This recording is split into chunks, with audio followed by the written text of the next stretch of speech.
Myself is Yogita Patil. Name of the paper Hydrogeology. Today we are going to learn different hydrological properties of rocks. First, we will see the definition of hydrogeology. What is hydrogeology? It is a branch of geology that deals with study of occurrence, distribution and circulation of groundwater beneath the earth's surface. It means that it deals with every aspect of groundwater. Its occurrence, its distribution and its circulation through different kinds of rocks. Hydrological properties of rocks. First property is porosity. It is the water bearing capacity of rock. In every rock there are certain empty spaces in between two adjacent grains, and these empty spaces have capacity to hold water, and overall the capacity of the rock to hold water depends on the number of pore spaces, and it is called as porosity. There are two kinds of porosities. First, the spaces between the grain crystals of rock are referred to as intergranular porosity, and fractures are formed in the rock due to deformation. They also have capacity to hold water, and this is known as fracture porosity. There are certain factors which are affect on porosity. First, it is proportional to sorting and roundness of the grains. If the rock is well sorted, it has higher porosity and vice versa. Similarly, rounded grains also have positive effect on porosity. If rock possesses rounded grains as compared with angular grains, it has greater porosity.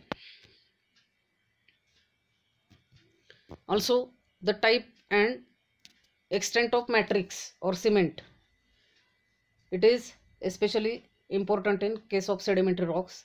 It also has influence on porosity. This is a diagrammatic depiction of porosity. Well sorted sand is shown in the first diagram. In the second diagram, poorly sorted sand is shown, and we can see that well sorted sand has greater empty spaces, that is greater porosity. Then below there are two diagrams. Fractures are shown in that diagrams.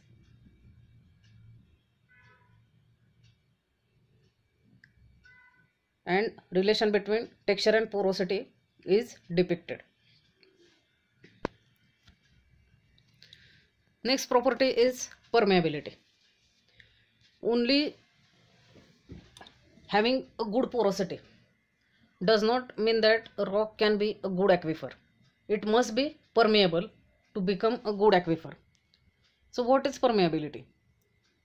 It is the capacity of the rock to transmit water. For this purpose, the pores must be interconnected. If pores are not interconnected, the rock can hold good amount of water, but it cannot transmit it at all, and it cannot become a good aquifer. So permeability is very important. It is generally expressed as coefficient of permeability, and it is defined as number of gallons of water a day at 60° Fahrenheit temperature that is conducted laterally through each mile of water bearing bed, measured at right angles to the direction of flow. It is called as coefficient of permeability. The unit of permeability is called as Menzer's unit, or simply Menzer. Here permeability is shown. In the first rock we can see that it is non-porous and non-permeable. Second type of rock is porous, but as the pore spaces are not interconnected, it is not permeable. And the third type of rock, it also possesses pores, as well as the pores are interconnected, hence it has good porosity as well as permeability, and it can be a good aquifer. Next property is transmissivity. It is discharge rate of water transmitted through a unit width of aquifer under a unit hydraulic gradient. It denotes the capacity of water which can be yielded through the rock in unit time under unit hydraulic gradient. It is usually expressed as meter square per second.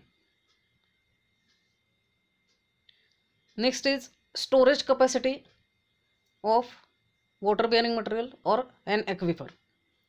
It is also called as coefficient of storage, and it is the volume of water it releases from or takes into storage per unit surface area of the aquifer per unit change in the component of head normal to the surface. It means that it is the capacity of the rock to hold water.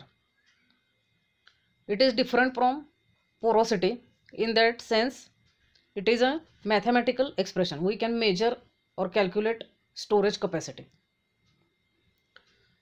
So it differs from porosity. Underwater table conditions, the coefficient of storage is practically equal to specific yield.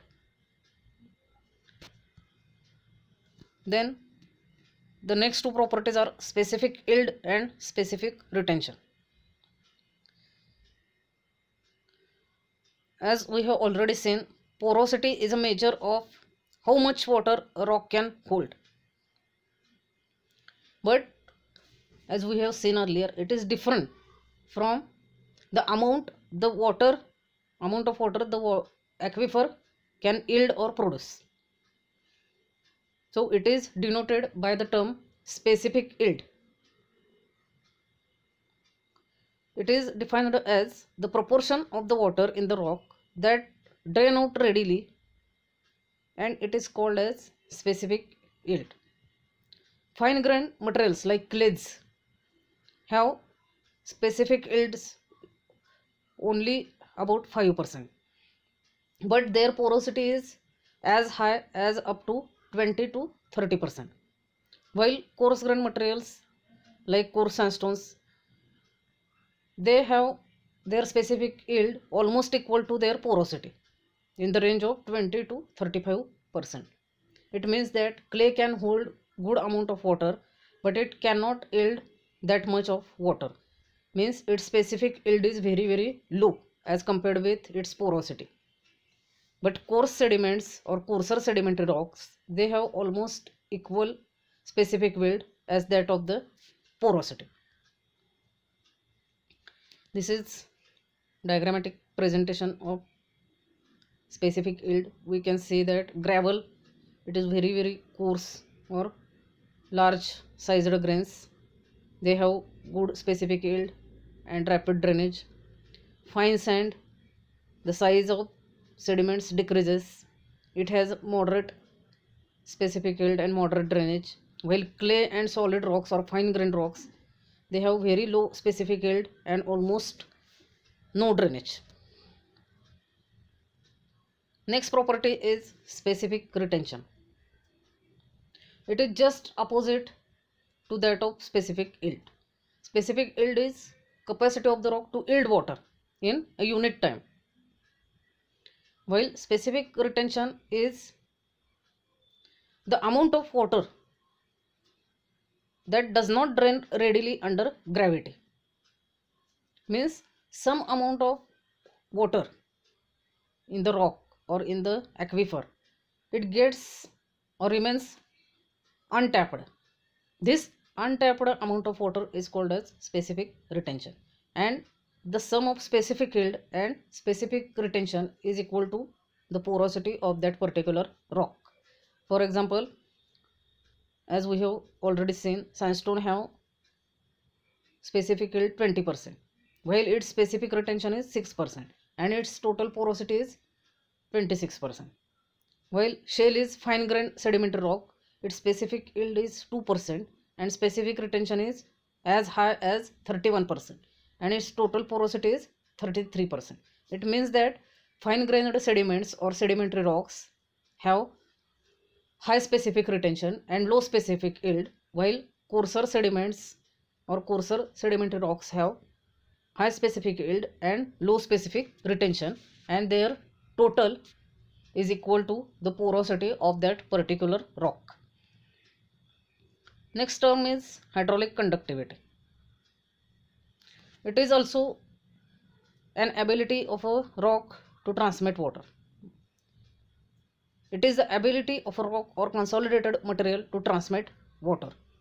It is controlled by intergranular porosity. It means that if there are more empty spaces in between the adjacent grains, the hydraulic conductivity, and if the grains are also interconnected, the hydraulic conductivity is higher and vice versa. Very fine grained sedimentary rocks and materials tend to have low conductivities. Hydraulic conductivity is denoted by symbol K and expressed in velocity units, that is centimeter per second. Means it is the ability of the rock to conduct water through it.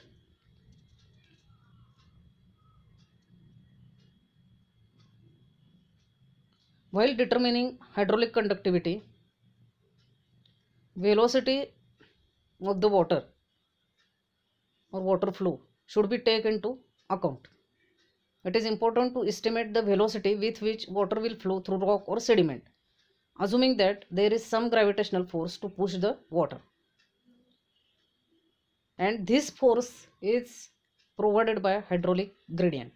Hydraulic gradient means the difference in the slope. The water flows readily through the slope and it forms hydraulic gradient, and conductivity depends on this factor, that is hydraulic gradient. In 1956, Henry Darcy have estimated hydraulic conductivity by determining the rate of flow of water as a function of hydraulic gradient. So, in this lecture, we have seen important hydrological properties of rocks. Thank you.